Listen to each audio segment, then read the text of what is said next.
From the Library of Congress in Washington, D.C.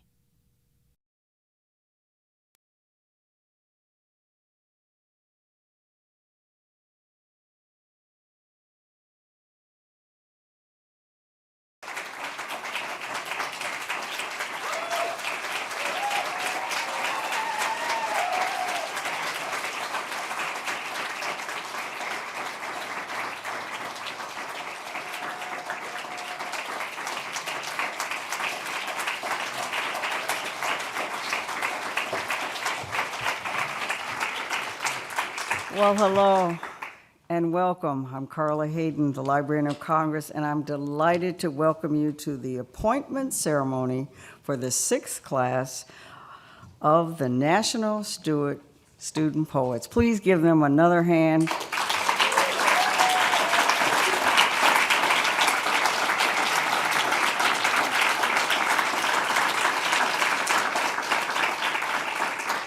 I'd also like to welcome those in the hometowns of our national student poets who are watching online this afternoon. St. Margaret's Episcopal School, some people are here, in San Juan Capistrano, California, the Blake School and Minnesota Writing Project in Minneapolis, Minnesota. Very good, okay. Downingtown STEM Academy in Downingtown, Pennsylvania. The John B. Alexander High School in Laredo, Texas. And the Mary Riley Stiles Public Library in Falls Church, Virginia. Now, just a few minutes ago, we held a pinning ceremony for these 5 immensely talented young poets in my office, one of the perks of being the Librarian of Congress. And I got to talk with them about what it means to take on a big public role championing books and writing, and also to ask them how they started being inspired to make magic with words. And you will hear more about that soon. I'm also very pleased that we are welcoming the National Student Poets Program back to the library. In fact, the very first class received their pens in the library's historic poetry office, home of our U.S. Poet Laureate. Now, for this year's class, we brought back the 21st Poet Laureate, Juan Felipe Herrera.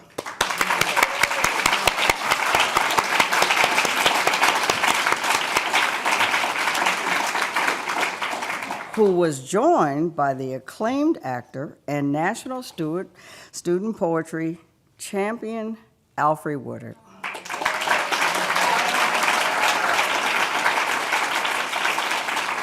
Now, you'll hear a bit from both of them later, but I'm pleased to say that our recent laureate will be leading a workshop for the National Student Poets tomorrow, Ms. Tracy Smith.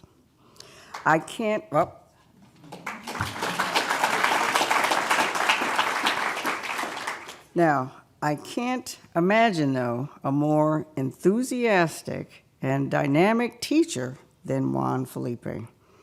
So, National Student Poets, you are in for a life-changing experience.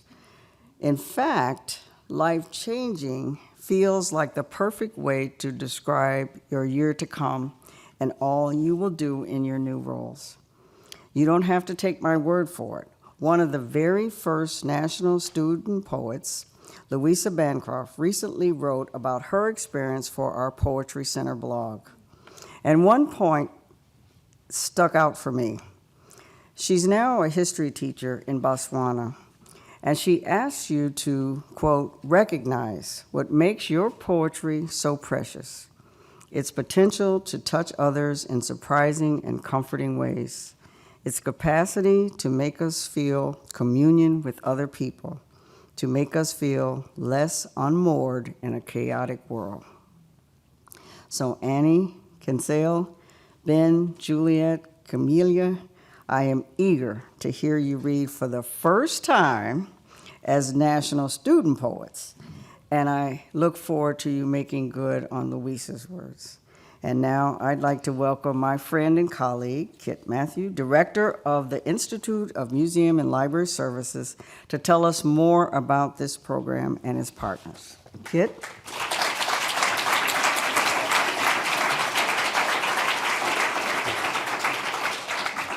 Well, thank you very much, Carla, and thank you for hosting this event here today. We really appreciate your work as a librarian, a former member of the National Museum and Library Services Board, and as a fellow ex officio member of the President's Committee on the Arts and Humanities.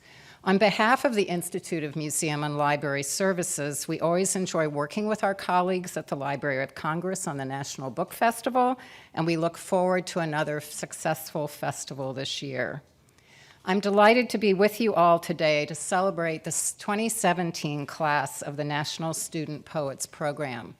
IMLS is proud to have partnered with PCAH and the Alliance for Young Artists and Writers to establish this program, which shares exemplary works from teen poets, like those we honor here today with a national audience. The approximately 123,000 libraries and 35,000 museums nationally and related organizations have long been centers of learning, inspiration, community, and creativity for writers and learners of all ages.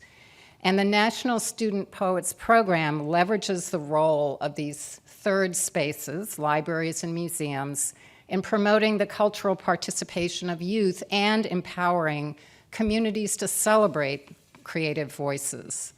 This year's 5 exceptional student writers, Annie, Kinsale, Ben, Juliet, and Camila, were selected by some of our nation's finest literary voices and leaders in education, rising to the top of more than 300 national medalists in the Scholastic Art and Writing Awards. They'll receive academic awards, opportunities to showcase their work in libraries, museums, and schools, and at special events. We hope these young writers or poets will share their passion, literary creativity, and talent to inspire their peers and community members locally, and foster an even deeper appreciation for poetry.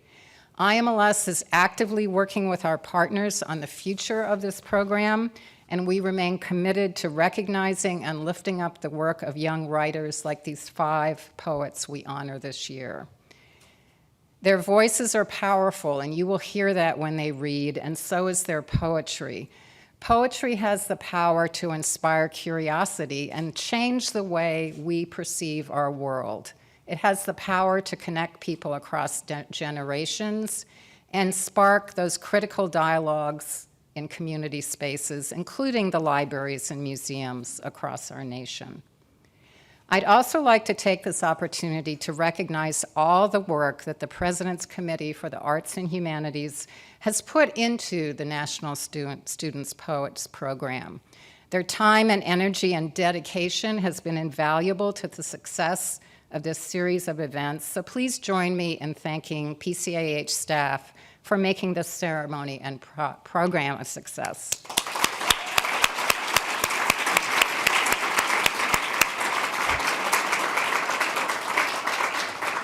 So in closing, I'd like to share with you a quote from American poet Jane Kenyon.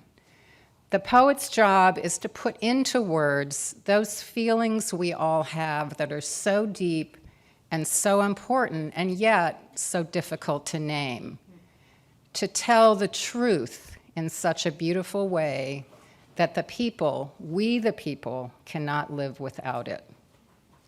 In closing, I charge you 5, take poetry into our nation's places of learning, into our schools, museums, our libraries, and community spaces. Reflect and amplify the multiple voices and stories around you. You are a key part of our nation's future, and the caliber of your work and the strength of your passion tells me that the future is indeed bright. So congratulations on your accomplishments. We look forward to following your continued service throughout the next year. And we really sincerely will be following you through social media and in person. So now it's my pleasure to introduce Virginia McInerney, the Executive Director for the Alliance of Young Artists and Writers, and to tell you a little bit about the program.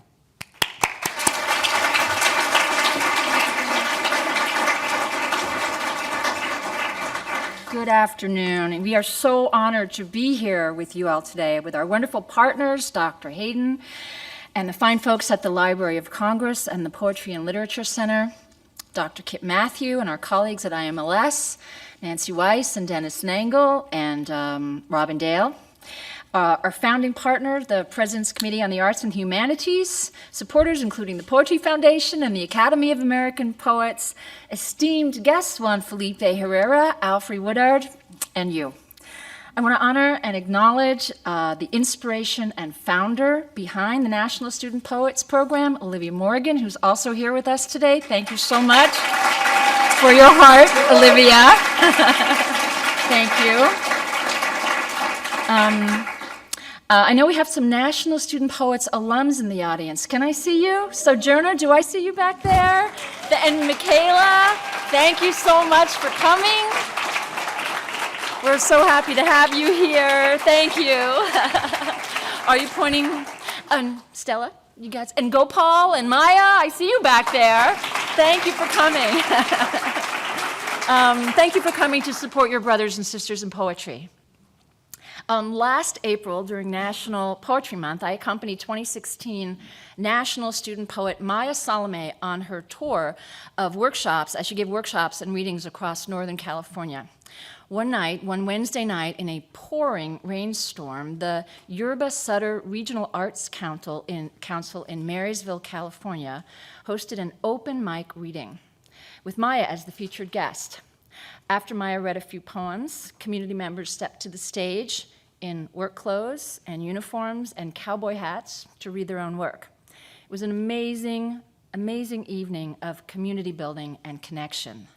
I think everyone in the room would have been as moved, as wowed, as I was, not only by the quality of the work from the people in the room and the humor and honesty that was expressed, but by the fact that the program does exactly what it sets out to do. It brings poetry into people's lives, and it brings the poetry that's inside them out into their communities. Here is what we know. Poetry lives. It shortcuts the expression of complex emotions and ideas. Poetry matters. It makes good times sweeter, and it makes hard times easier to bear. Like all art forms, it gives shape and depth and texture and meaning to our lives. And teenagers, we have found, are the perfect emissaries. You may know that the word teenager didn't even come into common usage until the 1920s. Before that, you were either a child or an adult. But the Depression and child labor laws and the automobile actually elongated that transition from childhood to adulthood. These fine poets became eligible to be appointed as National Student Poets because they first received a National Poetry Medal in the Scholastic Art and Writing Awards. At the Scholastic Awards, which were founded in 1923, just about that time when teenagers became a common usage, our focus is on advancing and advocating for the creative lives of teenagers. Teen poets are particularly well suited to serve as advocates. They're young enough to be relatable to little kids, and they're mature enough to be taken seriously by audiences like those of us here this afternoon.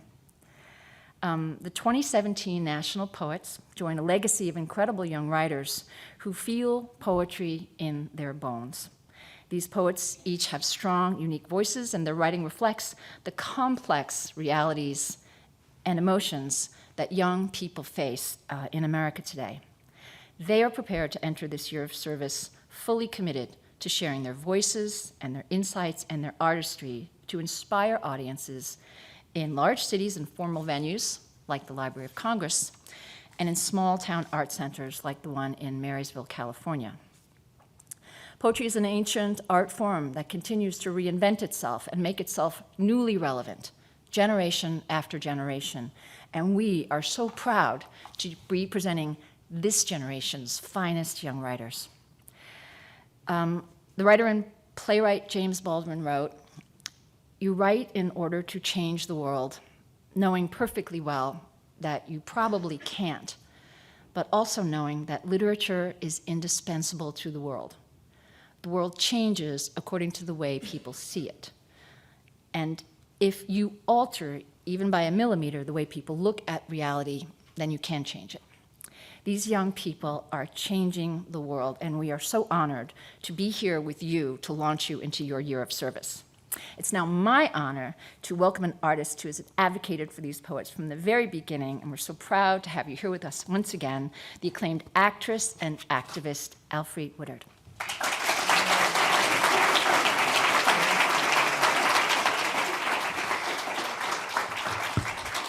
Hi, good afternoon, everyone. Good afternoon. Yeah. I have to tell you, I am totally hyped to be here with you, young poets and your families today, as well as the intrepid Dr. Carla Hayden. Not only is it an honor, it is a joy and an awakening and an absolute delight. The National Student Poets Program is something quite dear to my heart. I served on Barack Obama's President's Committee on the Arts and the Humanities when the visionary Olivia Morgan proposed this program 6 years ago. Together, she, the PCAH, and lots of other entities dreamed, and they labored this into fruition, and it has continued to blossom each year since. Engaging in this work and hearing the voices of our young people from across the nation has fortified my education and sustained my hope for and my belief in this generation. Now I get to be here with you beauties and congratulate you exceptional few who stand with us today. I applaud you poets who inspire me in my work and my everydays. I see you alumni. The Obama President's Committee has a history of catalyzing important events in the arts, and this program is one of our proudest achievements. The National Student Poets is the highest honor bestowed upon a young poet by their country. With this great honor comes great responsibility. Each of you will spend the next year sharing your art and showing the country how crucial the arts are to each individual and to our society as a whole. We invest in you, as you are the bright promise of our extraordinary nation. We ask in return that you pay that investment forward. You go forward engaging with teens nationally and helping us to reach those who have yet to discover the power of poetry and the strength that comes from discovering one's voice. Your presence in our schools will inspire in others the courage to discover the raw beauty and freedom that comes with expressing, owning, and sharing who they are. When PCAH created this program, we had, as you've heard, two critical partners in the IMLS and the Librarian of Congress. Thankfully, still, because of them, the NSPP is guaranteed a long life going forward. Also, the resources of all of you in this room and the many more outside of this room ensure that NSPP will carry on the purpose and the promise of its venture. And especially with the support of our brilliant and woke alumni poets, the 2017 laureates will take off soaring and join that continuum, moving across this country, opening minds and hearts.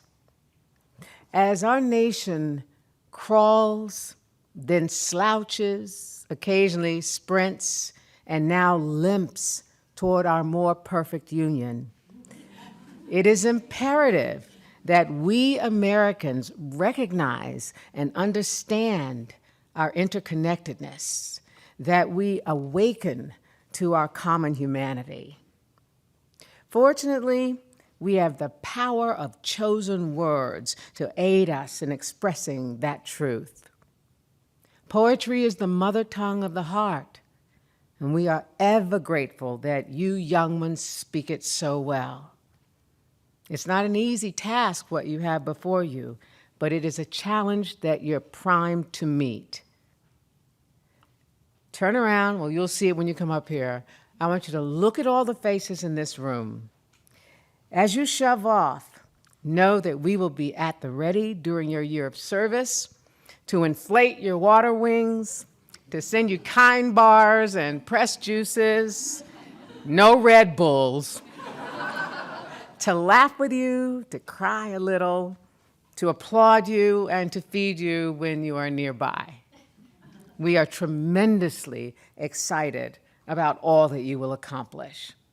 So right now, I am going to ask you all to come to the stage. Please come up now.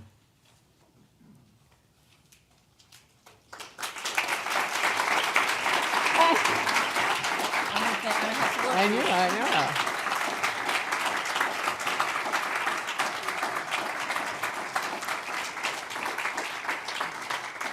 I am excited to introduce each of the 2017 poets for their first public reading. Then we'll present you with your plaques. Our first poet is Annie Castillo from Falls Church, Virginia. Welcome, Annie.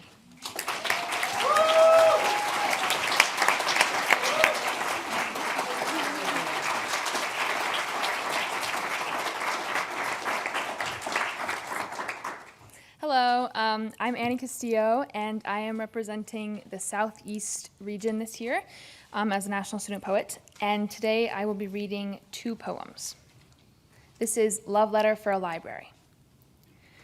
A creased corner dips under my thumb like Atlas bruising beneath sky. This fold is untidy, accidental origami I can't smooth out.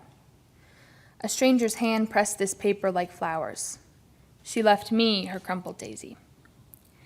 I dissected syllables in the window seat, heard my sister curse how poetry won't be quiet. In this place, stories don't stay dead. Here, I learned Venus flytraps swallow spiders, plums help forgetfulness, and Athena emerged from her father's splitting forehead. Palimpsest, noun, parchment from which writing has been completely erased to make room for another text. Something altered, but still bearing visible traces of its earlier form. Synonyms: butterfly, grief, library. On airplanes, I avoid aisle responsibility, but here I am brave. Here I must only unfold a corner to believe I can begin again. Outside, a boy plays in blue boots after rainfall. I imagine this land as the orchard it once was, and that he mashes fallen peaches with every step.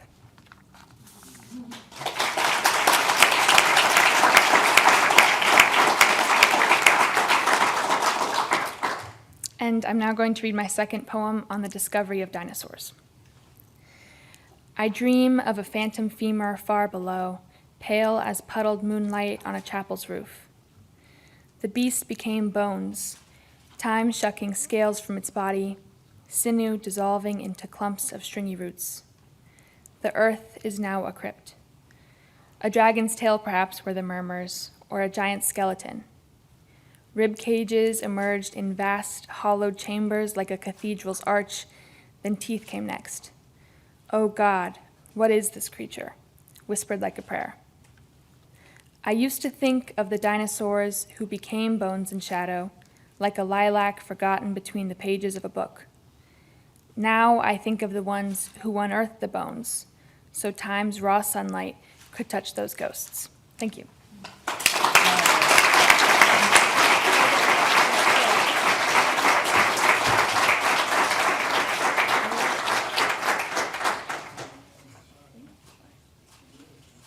Annie Castillo, I present you with your National Student Poet.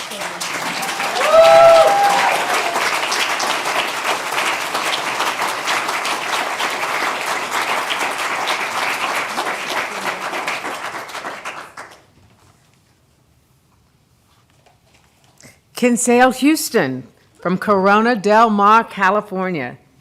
Please come up, Kinsale.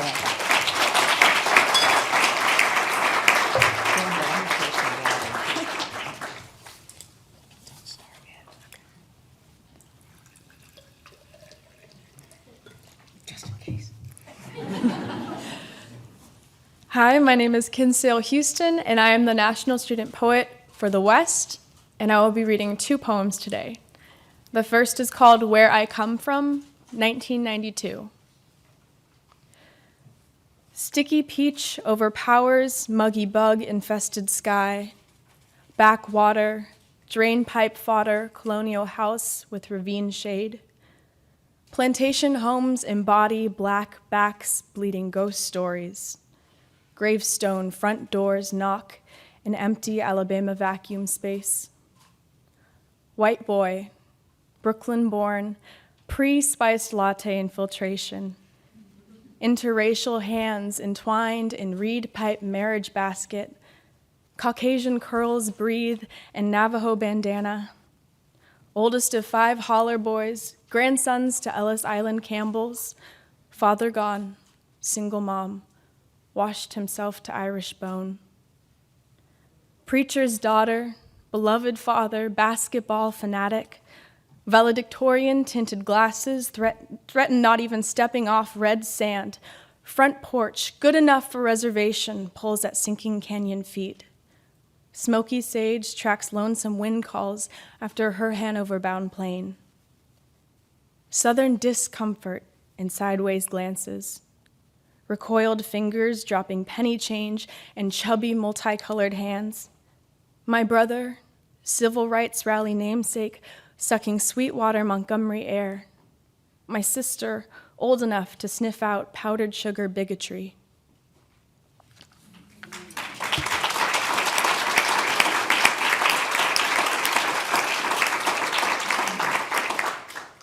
My second poem is called Eden on Avocado Street. The frozen curb pops like gumballs under our toes as we wait, together, pinky fingers folding pages like secrets under the bus stop sign. You, 12 today, press Gatsby to your breast, familiar names thumbed smooth between aisles of driftwood text. My eyes, dyed blue like window panes, swallow peppered words like pebbles. I poke at each paragraph with the crescent curve of my index finger. You always bring me here, after school, to this mausoleum of lost and found, of yellow cars and mice and men, diamond rings and cherry trees. We swing dance between tragedy and Dr. Seuss, heels beating holes into crayon-colored carpet. Bucking bus rides bring us here where you wear glasses and I weave my legs together on beanbag chairs.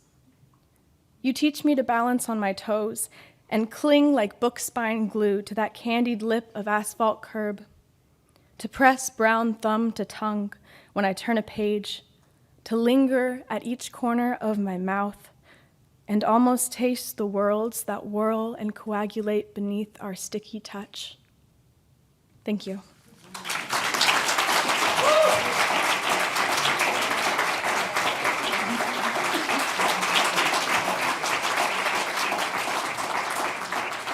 Congratulations, Kinsale.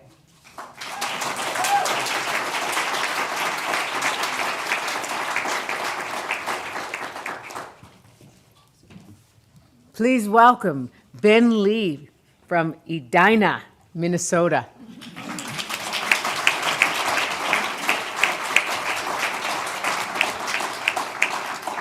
Hi everyone, my name is Ben Lee. I'm going to be the National Student Poet representing the Midwest. I'm really thankful to be here today. The poem I'll be reading is called League of Thieves. I go to school with a class of thieves, bunch of book-smart brainiacs slugging it in the minor leagues. Yeah, we a eager beaver, a busy bee, but better be more cutthroat than that because these crooks are cooking up some words for flavor and you're gonna wanna be here when they're ready to be rare. Yeah, I go to school with a class of thieves, but don't mistake us for those brassy pickpockets or some swindler syndicate. Nah, we ain't your average cat burglar.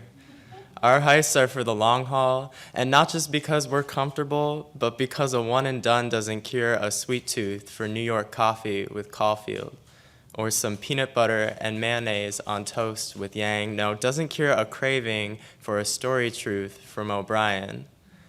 Among the awkward shelves made of awkward timber, you can find us scavenging for a little unpublished history from a Franklin that ain't famous, reveling in West Egg rambunction, peeking at whose eyes are really watching God. Yeah, I want to learn how to boo like a mockingbird, study how Margie became Marjane. I want to go back to the blue border where the characters claim their author and lose my confusion to curiosity. We aren't addicts, at least I don't think we are. Maybe a little neurotic, greedy of course, but we've got logic because this feels too normal to be immoral. I go to school with a class of thieves taught by a purposeful, plaid man who once assured me that no one ever borrows a story. We pinch from the East Wing stacks in a way that can't be corrosive, because even though we take testimony like vultures, no manual ever resigns from this headspace without packing first. But I rush to catch rubies, metaphors, bubble-gum chewed opals, and the multitudes of in-truth imagery whittled onto the bellies of uneven tables. Man, I used to spend spells and half-baked seasons trying to figure out why these themes tasted so independent in my mouth and so separate in yours. But I have discovered that dictionaries can be traded like currency, invested upon like some profitable wares. I have folded ivory epics, episodes, and chapters 7 times over and have never been so indifferent to an ethos racing down the backstretch.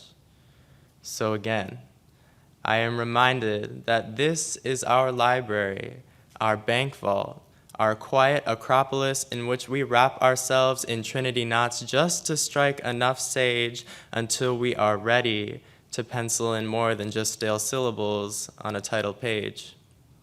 Suddenly, from the fictional guidebooks and fairy tale how-tos, us unglorified rustlers must decide whether to paint our hydrangeas like cornflowers, like acid, like the way lavender should smell, only I keep reading, remembering that I go to school with a class of thieves who steal in a heterogeneous union of pleasure and necessity, who keep weaving and shoplifting yarn even though we aren't dog-eat-dog because we have only read about rock bottom. Lightning strikes us somewhere in between a Bart Simpson and a Lazarillo, but not too close to either because we live just outside of literature, spending most of our time picking at the padlock, trying to get back inside. Thank you.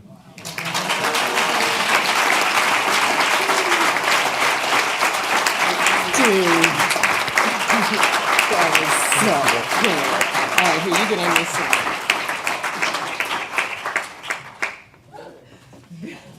I just said, dude, that was so cool. Congratulations, Dan.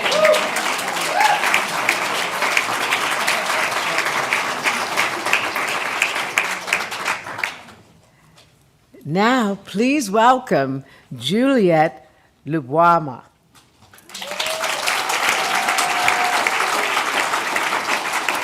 I have to say, from Downingtown, Pennsylvania.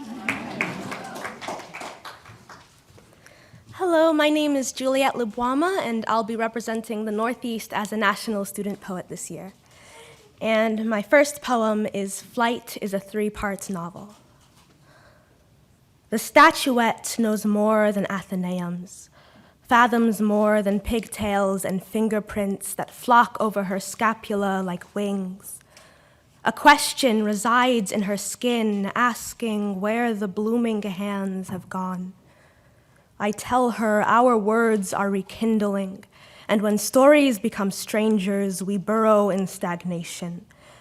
Yet I have endured a reverse metamorphosis, an unbecoming. We thought that this was home until it wasn't. Reading lights and lullabies defined our solid ground with hearts in the right place, but they upset the symmetry of our bodies. We tucked novels under our right arms like seeds, like baking legacies, like balance hid in biographies that martyred our juniorities, but sometimes I identify more stick and stone than soul. Sometimes I wish I could still see myself in her, my legs cross-cut behind me like butterflies, carrying a book like a pearl and not a pawn. Willow lines of age gather in her hair and trousers. Still, her cheeks stay rounded like a page mid-turn, a storyline expecting but not waiting to be told. What chiseled rock and novel share is the pliancy of their existences. Witness to the hazy streets, the pancake house, and other rising things, this is a perpetual ascension. This dog-eared parenthesis festers in the cerebellum and mutters sky like echo, like it's still all we know.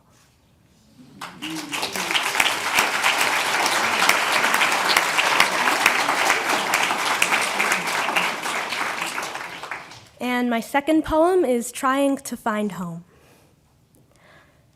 My parents crossed the ocean, cracking Kant's and Locke's philosophies between their teeth like walnuts.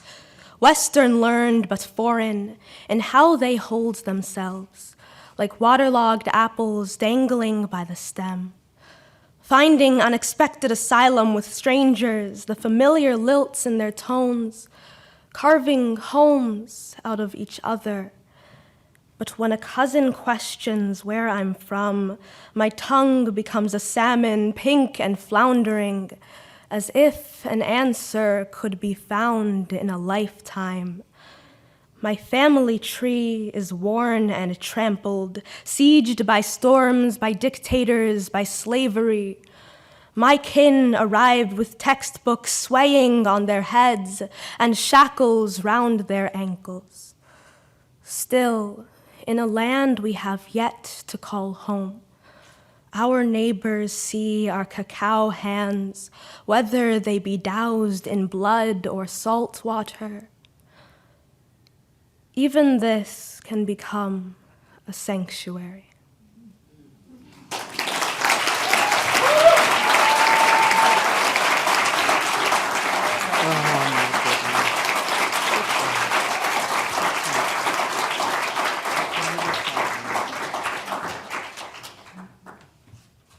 Congratulations, Juliet.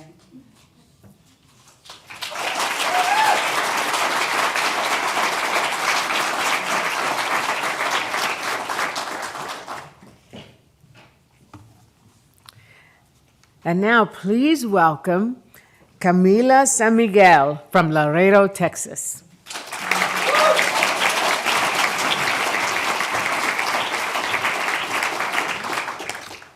Hello, my name is Camila Sanmiguel, and I'll be representing the Southwest as a National Student Poet this year. Today I'll be reading My Mother Still Presses My Collars for Me, I Am Not a Poet. Starting at the beginning of a row of bookshelves will sometimes, but not always, lead you to the end. 210, Natural Theology.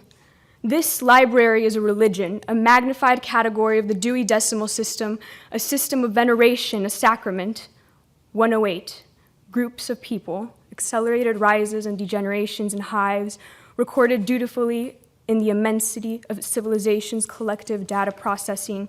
220, The Bible. I am not a poet, I am scripture snapping apart at the binding, reverence crushed open on golden page edges, smudges of silk-stringed innocence, spinal thread unraveling. I am knowing serifs in all the wrong places, and I am falling in love with an iconoclast in the library.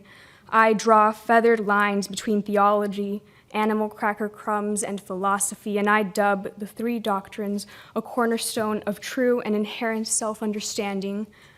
561, Paleobotany, a study in the army of ladybugs marching between carpet fibers, paleo as an ancient, as in connecting of generations. 340, Law.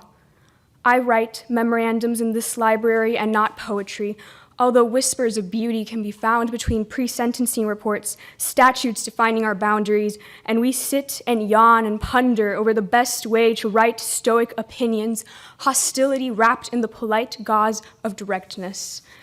The sacrilege of ambiguity is not a luxury afforded in these stacks. 114, space, 115, time. Stanzas are tucked into different corners. These words are charred splinters of bookshelves being burned. They are singed church steeples, the vernacular of a child learning to build and destruct things within the boundaries of sincerity, of, is this me, reflected in the titles jumbled on the way to my mind, of surely not, refracted in the beeping of a censor tag. 184, Platonic philosophy. Humanism is denoted by the currency of computer-generated rocks used for permission to enter the playground, and for a child, the art of self-betterment is often pursued through the carving of another crevice of knowledge, the addition of a paperback committed to memory. The edges of the universe sputter on our ivory domes, skimming cloud-painted frescoes, while modern-day patrons skim popsicle-stained fingertips on the frames of library double doors, flanked by figures of eternal perplexity, captured in the face of marble statues, mirrored in a moment of revelation. 120, the self. I am this, a splintering facade, the weight of millions before me, here, a Palladian homage to everything that holds society together, unfathomable worlds cracking open in an instant, and today it is reduced to one question. 608, patents. Why do patent lawyers need science backgrounds? I receive a muddled answer from a student in the elevator. At the library, this is a question I etch into a scrap of paper and tuck into the cushion of an armchair. If I come back in a week, I will have an answer.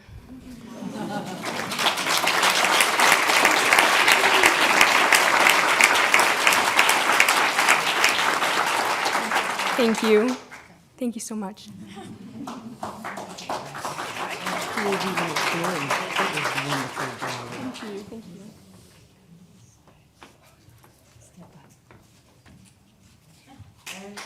Congratulations, Camila.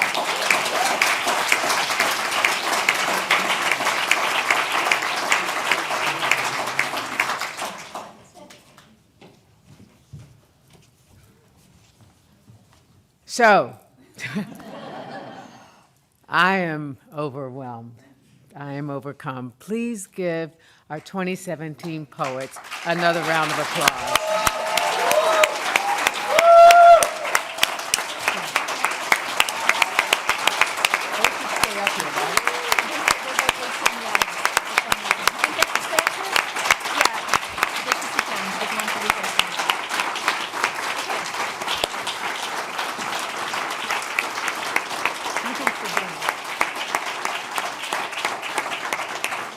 Yeah, because you're going to want to see what's happening next.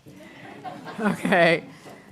So right now, please welcome to the stage Joey Reisberg, a National Student Poet from 2016, and he's going to share some reflections with us. Joey. Nobody's drank that water, so you can have it. Amen. Good to see you. Hello. It's so great to be here on this amazing day. And here's some reflections of this past amazing year. In June, my fellow 2016 National Student Poets and I stood in a third grade classroom at the Harlem Academy, listening to 9-year-olds recite an original collaborative poem about ice cream. I like to think of this moment as essential during the madcap rush of the past year, the brightness of young voices proudly exclaiming their creation, I lost my place for a second. The smiles as lines like swirly, I wish I could have some more, the tempting taste is lovely and it makes us feel good ring through the air. The vividness of their poem, the imagery of sprinkles and sunshine, it all feels like a beautiful dream. I think I can speak for all my fellow poets when I say this year was a whirlwind. It all started back in September when we were appointed at the White House by former First Lady Michelle Obama. And after that came a dizzying rush of readings and workshops and appearances and high school. Our pack of poets have traversed the country from the Dodge Poetry Festival in Newark, New Jersey, to the Aspen, Colorado Ideas Festival, to Johnstown, Pennsylvania, and El Paso and Northern California, and Minnesota, and Nashville, and New York City, and San Diego, and Chicago, and Dallas, and Atlanta. Try and track our progress on a map, and you'd get a messy spaghetti tangle of crazily intersecting lines. Our service projects include working with first-generation immigrant youth, the elderly, elementary school students, and mine happening next month, a celebration of local poetry at the Baltimore Book Festival.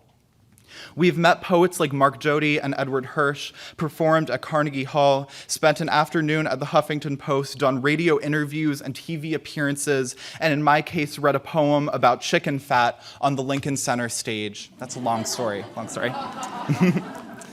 But of course, we were not alone on these endeavors. So a million thank yous go to Hannah and Deborah and Virginia and everyone at the Alliance for Young Artists and Writers and the President's Committee on the Arts and Humanities and the Institute for Museum and Library Services. And thank you to our parents, and a special thank you to Dr. Carla Hayden and the Library of Congress for hosting the appointment ceremony this year. Libraries are where I read some of the first poems of my life at the Enoch Pratt in downtown Baltimore.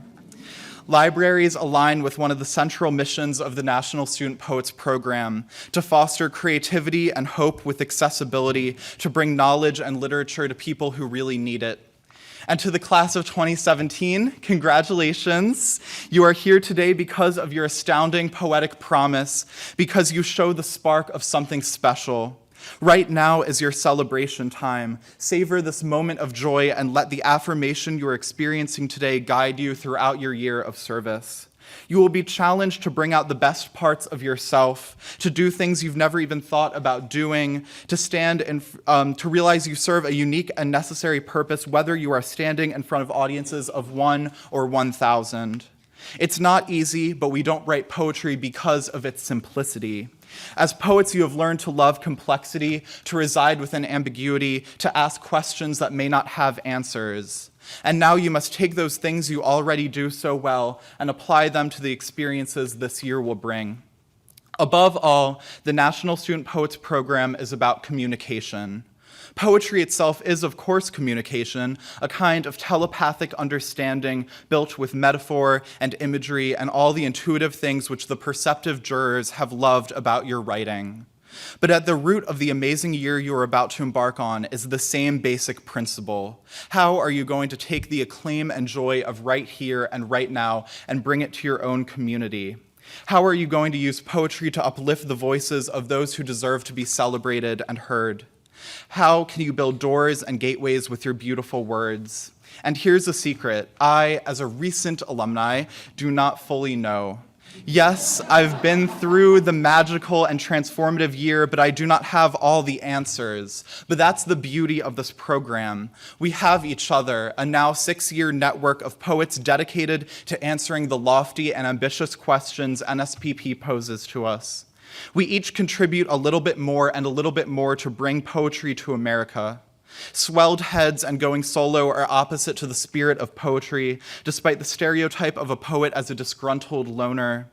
You will learn that poetry is a vibrant and growing world, a tightly bound community. And so we, the alumni, have a request. We need your words. We need your words to be honest and true, to be diverse, to be funny, to reflect your soul while still standing up for others. A lot has changed in the year since I and the class of 2016 have been appointed. So we need your words to guide us forward, to give us hope and show us the brave new future of the National Student Poets Program. Thank you.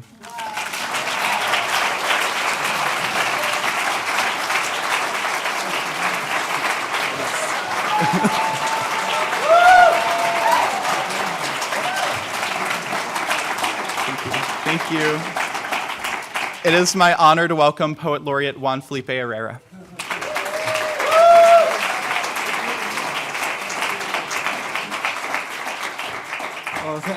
Thank you very much. What a wonderful presentation. Let's give him a big mano.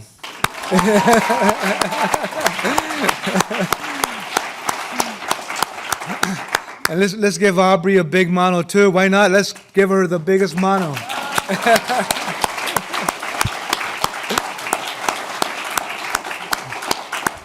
And our new National Youth Poets, let's give them a super heartful mano.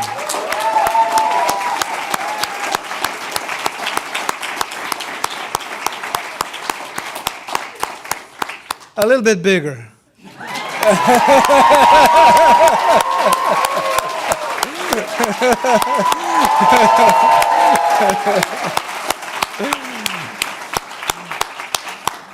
That's the feeling.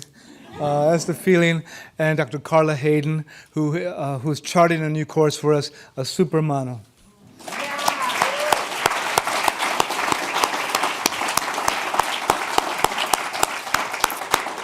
And let me just mention Rob Casper and the staff and the Poetry Center and the Literature Department, a big super abrazo mano.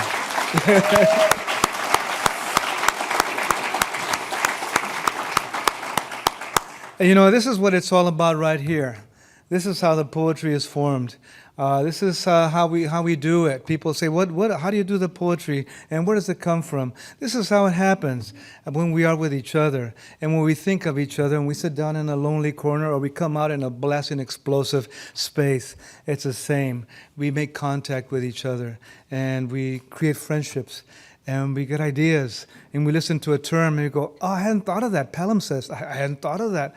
I want to look it up, and an erasure that has traces of the actual original text. And perhaps that's what we're doing now, creating a new text. And I think that's what our new team is going to be doing. Looking at that, at the plane, at what looks like a blank, and to pull out the messages and to pull out the letters and the voices and bring them forward. And this is exactly how it happens, by listening to each other, by trying out our poems. Can you believe it? How was that? How was that? Wasn't that just, you know, incinerating? And that's the feeling. If your heart's not on fire and your energy is not pulsing through the floor and up through the roof, then you're not doing poetry. And you were doing poetry. That's what you were doing. Weren't they just intense and beautiful? Aren't they prophets? Let's give them another big hand.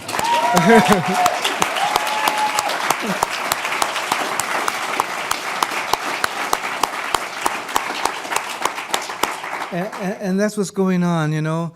The new example, the new experiment, the new text, the new horizon, the new voice, the new path. And I think we heard it today. All those formulas, all those scientific excavations and tests that you all did to come up with those poems and the words that bring them out. I think every line was a pathway. Every line was a capillary. Every line was a synapse to the new idea. And that's what we want right now. We need that new idea. We need the prophets. We need the new scientists that do poetry, the new poetry volcanic scientists of the nation. And thank you. Thank you for dedicating your life to this. Thank you for dedicating your extreme intelligence and creativity to this thing called poetry and this place called the nation. Thank you for pouring your lives into it, your young, powerful lives into what we all love here at the library, is words and histories and self and spirit and communication and discovery with your voices. Another big mano.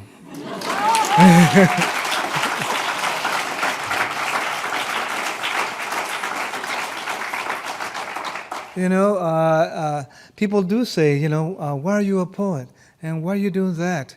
Why aren't you, doing something else? And it's great to do poetry. And it's such a place to be. We can play. We can, as Malcolm Margolin said, what happened to recess?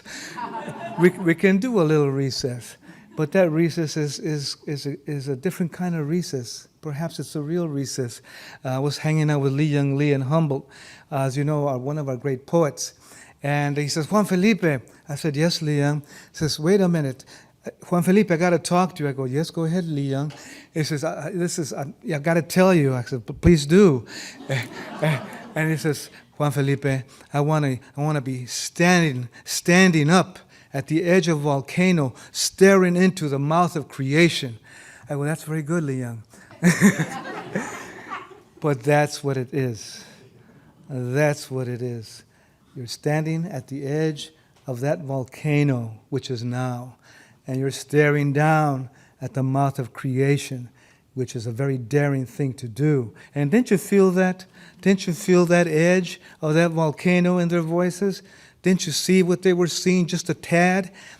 Didn't you see it sputtering and boiling and exploding at you? That was hot. You guys did some hot stuff up here. That was some hot stuff, you know. I can barely, touch the podium. And that is what we want, And that's what poetry does. It finds that new thing. It grasps it. It grasps that which is ungraspable, which we all are after. And it cannot be done in a straight line. And it cannot be done not even in a rectangular space, even though Einstein worked with rectangles and squares, and yet he said they had no volume. I said, what is that again? A rectangle without volume, and yet it has walls? And that's what you're doing. You're creating these paradoxes, and you're taking us through them, and that's what we need right now. We need that paradox to be not explained, but presented to us so we can travel through it and find it. How beautiful that is. How powerful poetry can be with new minds that are born right in front of us. Thank you so much. I believe in you. And do you believe in them? Yes.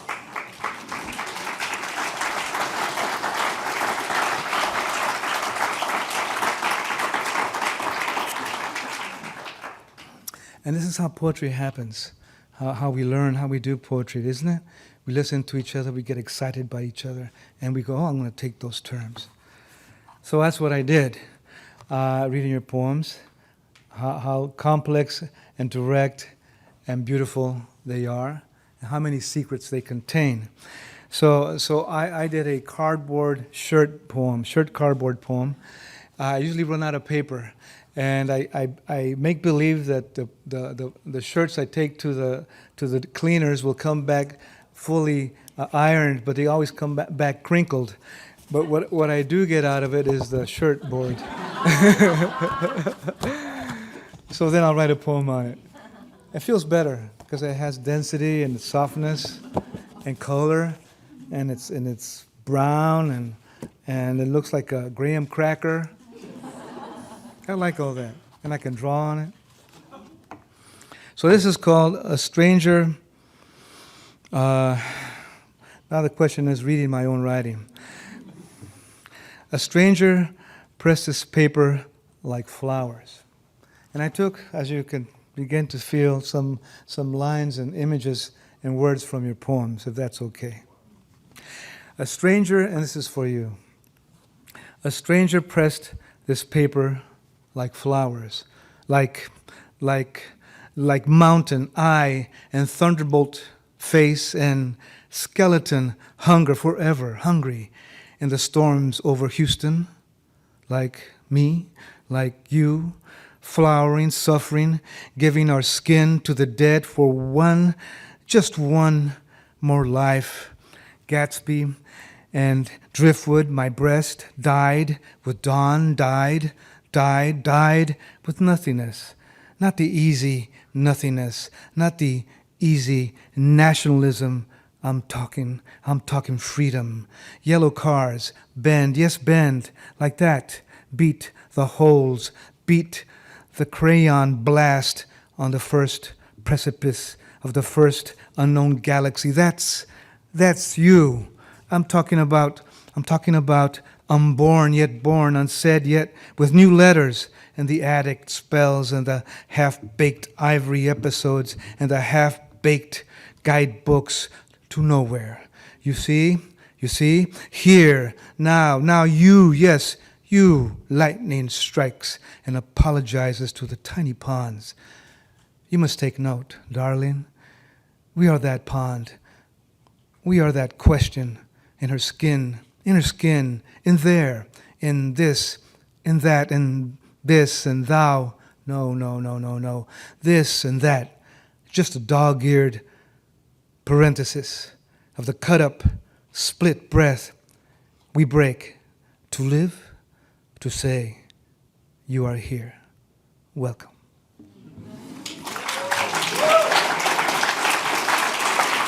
So,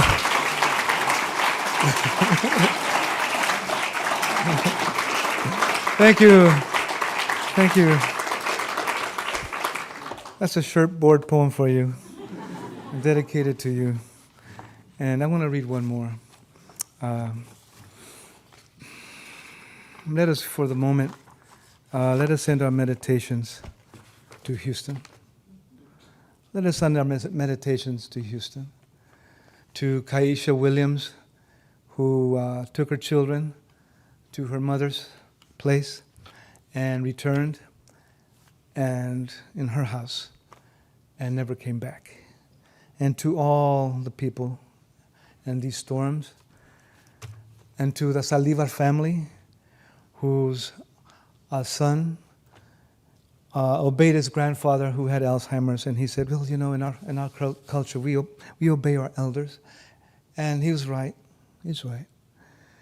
Grandfather said, go, go, go. Come on, you got to go. And that's all right. What happened was that the car with the two children and the grandfather kept on going, and the grandson stepped out, just got out, hoping to open the van, and he couldn't do it. So let us send our deep meditations of love and concern, and your own heart most of all, to all those families.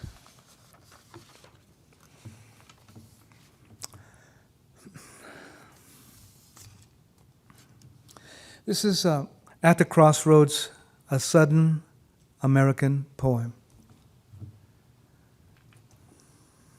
Rest in peace, Philando Castile, Alton Sterling, Dallas police officers, Lorne Ahrens, Michael Kroll, Michael J. Smith, Brent Thompson and Patrick Samarripa, and all their families, and to all those injured. This is on the shootings in Dallas. At the Crossroads, a sudden American poem. Let us celebrate the lives of all as we reflect and pray and meditate on their brutal deaths. Let us celebrate those who marched that night, who spoke of peace and chanted, Black Lives Matter. Let us celebrate the officers dressed in blues, ready to protect. Let us know the departed as we did not know them before. Their faces, bodies, names, what they loved, their words, the stories they often spoke. Before we return to the usual business of our days, let us know their lives intimately. Let us take this moment, and impossible as this may sound, let us find the beauty in their lives in the midst of their sudden and never imagined vanishing. Let us consider the Dallas shooter. What made him? What happened in Afghanistan? What flames burned inside? Who was that man in Baton Rouge with a red shirt selling CDs in the parking lot? Who was that man in Minnesota, toppled on the car seat with a perforated arm and a continent-shaped flood of blood on his white tee? Who was that man prone and gone by the night pillar of El Centro College in Dallas? This could be the first step in the new evaluation of our society This could be the first step of all our lives. Thank you, my dears. Thank you so much. Welcome.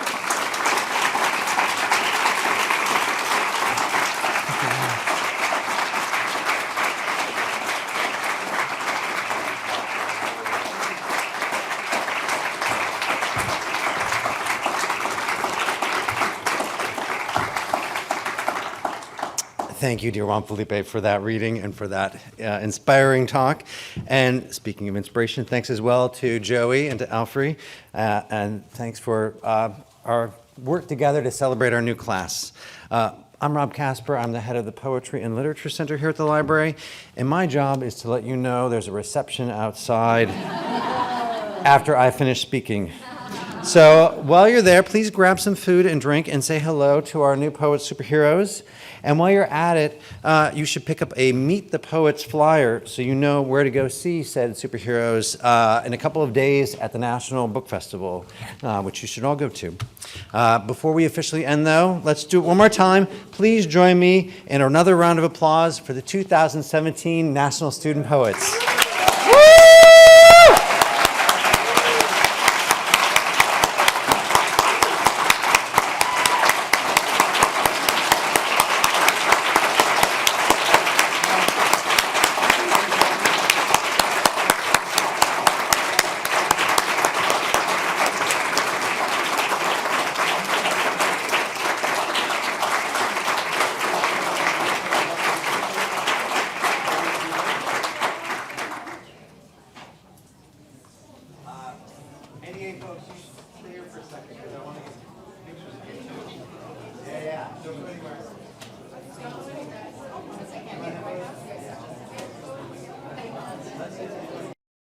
This has been a presentation of the Library of Congress. Visit us at loc.gov.